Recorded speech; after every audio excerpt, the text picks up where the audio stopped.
Hey everybody, Photoman here, back with another video. As always, thanks for tuning in. Thanks for the likes and the comments and subscribing to the channel and all that stuff. It's greatly appreciated. I want to grow the channel as much as I can in the next year or so. But let's get on to this one.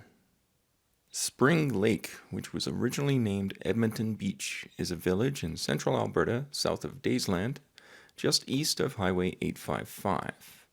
St. Boniface Catholic Church and Cemetery reside here. Construction started in 1905 and was completed in 1912. The church was in regular use to the mid-1970s and is still occasionally used for special services such as funerals, weddings. Burials are still being made in the cemetery.